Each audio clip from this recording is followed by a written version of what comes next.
Hello everyone, आज हम discuss करने वाले एक न्यूमेरिकल जो कि बेस्ड है रेसिप्रोकेटिंग मासेस की बैलेंसिंग के ऊपर। कि हमने जो टॉपिक पढ़ा था कि रेसिप्रोकेटिंग मासेस को किस तरीके से बैलेंस करते हैं, उसका डेरिवेशन किया था, उसमें कुछ फॉर्मूलाज निकल के आए थे, तो वही यहाँ पर हम यूज़ करेंगे। तो न्यूमेरिकल को रीड करते हैं।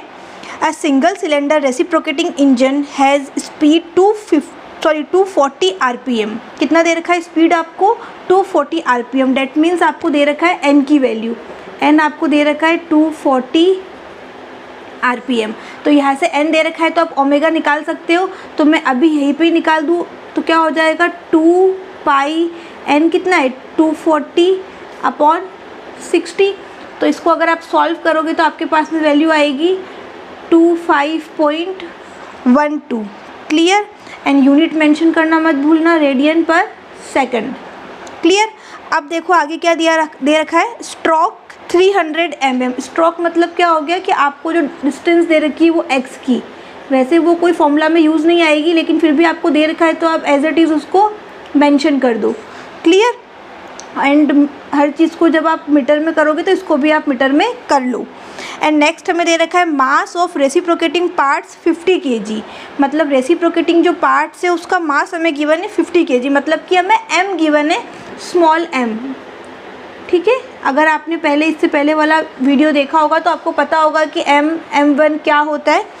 अब नेक्स्ट हमें दे रखा है mass of revolving parts at 150 mm radius. Revolving part का मास दे रखा है, मतलब कि हमको m1 दे रखा है, that is 37 kg। Clear? And radius कितनी दे रखी है आपको? रेडियस दे रखी है 150 mm, मतलब कि आपको इसको मीटर में कन्वर्ट कर लेना है।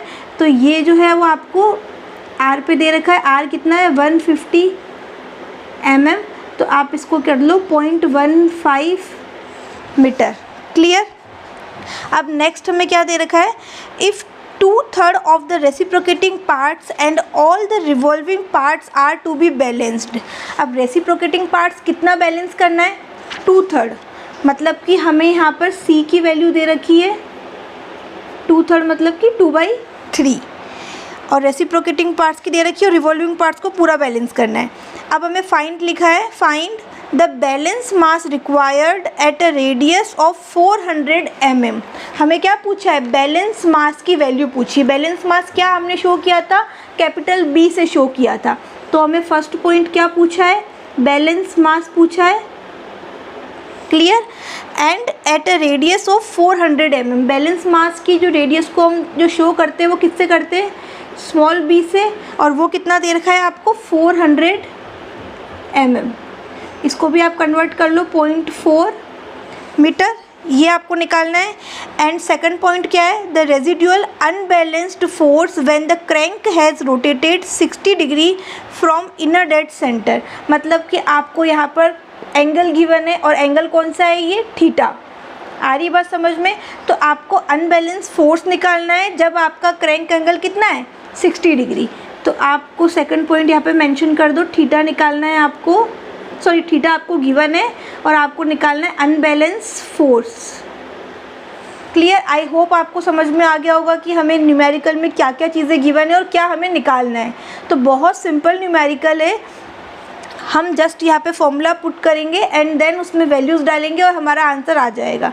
द थिंग इज़ कि आपको फॉर्मूला पता होना चाहिए, आपको पैरामीटर्स पता होना चाहिए कि C क्या होता है, R क्या होता है, B क्या होता है, तो आपको कोई डाउट नहीं होगा। तो सबसे पहले हम फर्स्ट वाला क्वेश्चन जो पार्ट है उसको सॉल्व करते हैं।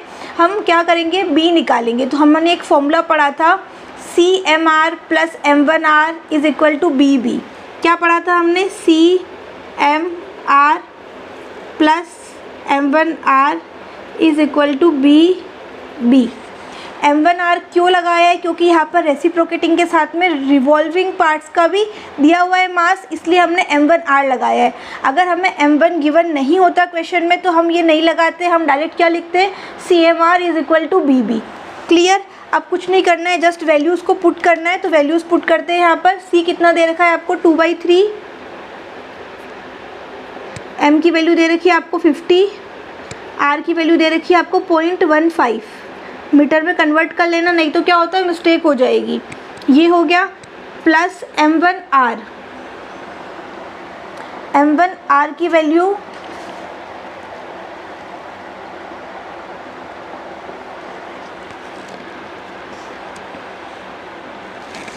m1 है आपका 37 और r की वैल्यू सेम 0.15, चाहते तो आप इसको कॉमन भी ले लेते, इज़ इक्वल टू बी हमें निकालना है कैपिटल वाला और स्मॉल बी हमें दे रखा है 0.4। आगे बात समझ में, इसको अब हम सॉल्व करेंगे तो हम b की वैल्यू आराम से निकाल सकते हैं, तो हम b की वैल्यू निकाल लेते हैं। मैं इसको डायरेक्ट सॉल्व कर रही हूँ। पहले यहाँ से आप चाहो तो 0.15 को कॉमन ले लो ताकि आपको थोड़ा सिंपल रहेगा।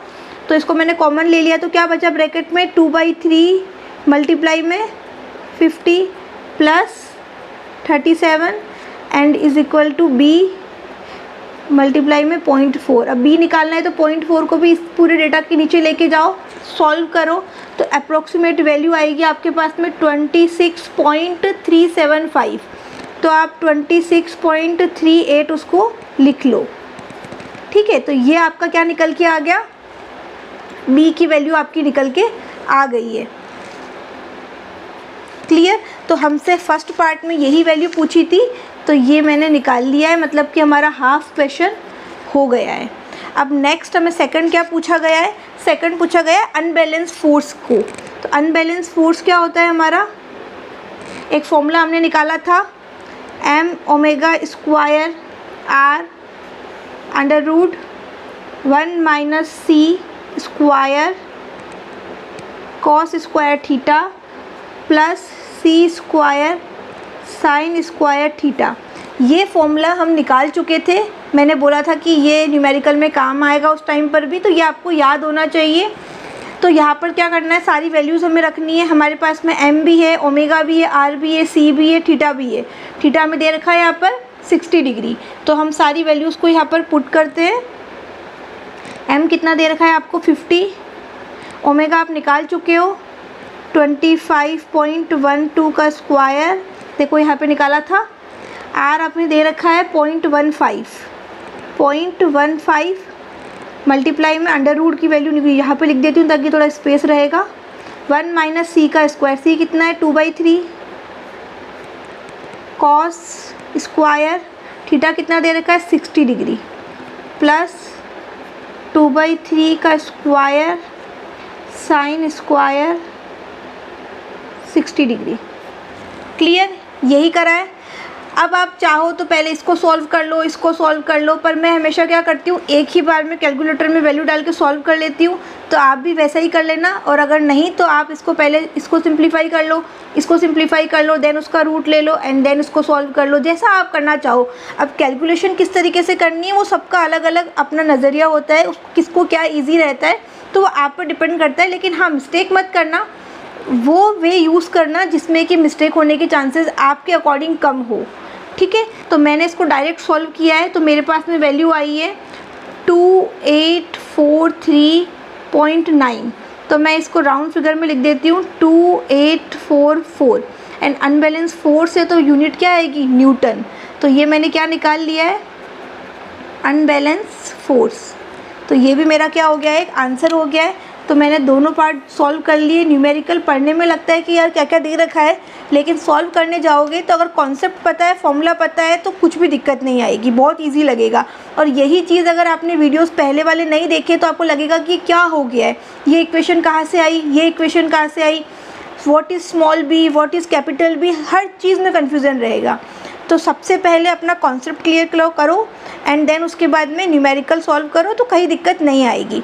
अगर वीडियो अच्छा लगा है, हेल्पफुल रहा है, तो प्लीज़ अपने फ्रेंड्स के साथ शेयर करना एंड वीडियो को लाइक करना and thank you so much.